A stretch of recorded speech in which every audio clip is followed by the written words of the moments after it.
जय भोलेनाथ। दोस्तों, आज के इस वीडियो में हम जानेंगे कि श्रावण शुक्ल पक्ष की प्रदोष किस नाम से जानी जाएगी और इसका शुभ मुहूर्त क्या है, किस तरह इसकी पूजा विधि है और कौन कौन से शुभ मुहूर्त हैं जो इस तिथि को होने वाले हैं और क्या कथा है। तो चलिए वीडियो प्रारंभ करते हैं।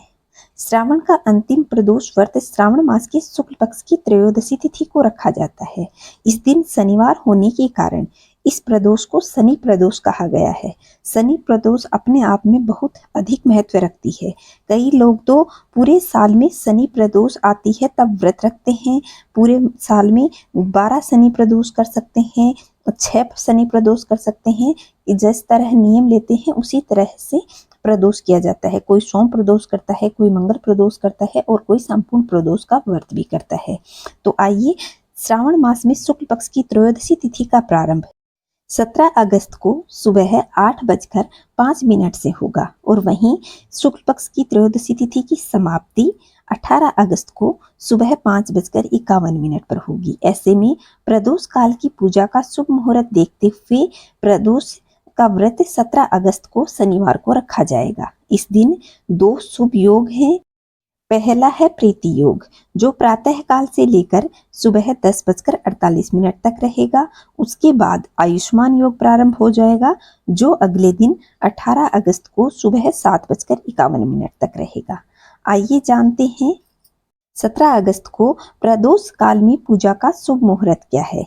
तो सावन के इस शनि प्रदोष में पूजा का शुभ मुहूर्त 2:11 तक रहने वाला है। जो लोग व्रत रखते हैं वे 17 अगस्त को शनि प्रदोष का व्रत रखेंगे और वे भगवान शिव की पूजा शाम के समय 6:58 से रात को 9:09 के बीच कर सकते हैं।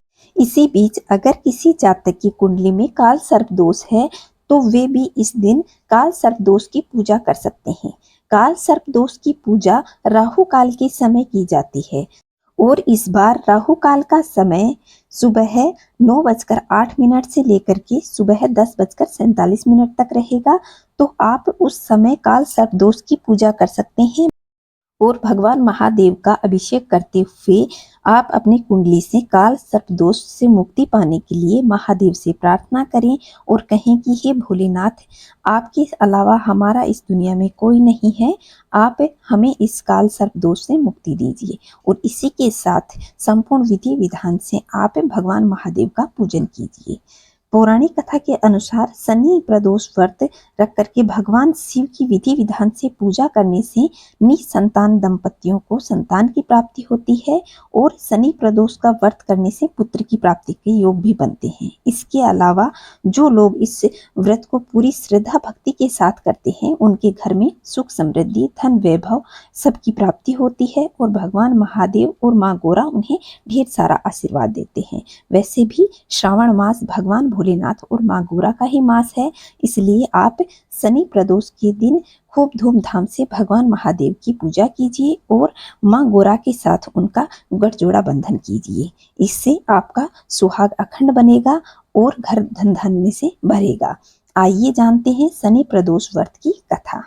शनि प्रदोष व्रत की कथा के अनुसार प्राचीन काल में एक नगर में एक सेठ रहता था। सेठ जी के घर में हर प्रकार की सुख सुविधा थी, लेकिन उनके कोई संतान नहीं थी। इसके कारण सेठ सेठानी हमेशा दुखी रहते थे। काफी सोच विचार करके सेठ जी ने अपना काम नौकर को सौंप दिया और खुद सेठानी जी के साथ तीर्थ यात्रा पर निकल पड़े। अपने नगर के बाहर निकलते ही उन्हें एक साधु मिले जो ध्यान मग्न बैठे हुए थे। सेठ जी ने सोचा क्यों ना साधु से आशीर्वाद लिया जाए, उसके बाद ही यात्रा की जाए। सेठ और सेठानी साधु के निकट बैठ गए। साधु ने जब आंख खोली तो उन्हें ज्ञात हुआ कि सेठ सेठानी काफी समय से आशीर्वाद की प्रतीक्षा के लिए बैठे हुए हैं। साधु ने सेठ सेठानी से कहा कि मैं तुम्हारे दुख को जानता हूँ, तुम शनि प्रदोष का व्रत करो, इससे तुम्हें संतान सुख की प्राप्ति होगी। साधु ने सेठ सेठानी को प्रदोष व्रत की विधि बताई और भगवान शंकर की निम्न वंदना बताई। हे रुद्रदेव शिव नमस्कार, शिव शंकर जगत गुरु नमस्कार, हे नीलकंठ सुर नमस्कार, शशि मौली चंद्र सुख नमस्कार, हे उमाकांत सुधी नमस्कार, उग्रत्व रूप नमः नमस्कार, ईशान ईश प्रभु नमस्कार, विश्वेश्वर प्रभु शिव नमस्कार, इस तरह विधि विधान सुनने के बाद दोनों साधु से आशीर्वाद लेकर तीर्थ यात्रा के लिए चल पड़े। तीर्थ यात्रा से लौटने के बाद सेठ सेठानी ने मिलकर शनि प्रदोष व्रत किया, जिसके प्रभाव से उनके घर में एक सुंदर पुत्र की प्राप्ति हुई और उनका घर सुख समृद्धि से भर गया और जीवन में हर तरह की खुशियां लौट आई।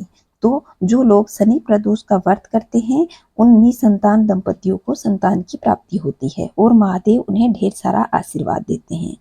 तो दोस्तों यह थी प्रदोष व्रत कब है और कौन कौन से शुभ मुहूर्त हैं और क्या कथा है, और संपूर्ण प्रदोष की पूजा विधि चैनल पर उपलब्ध है। आप वहां से जाकर प्रदोष व्रत की प्लेलिस्ट से आप जान सकते हैं।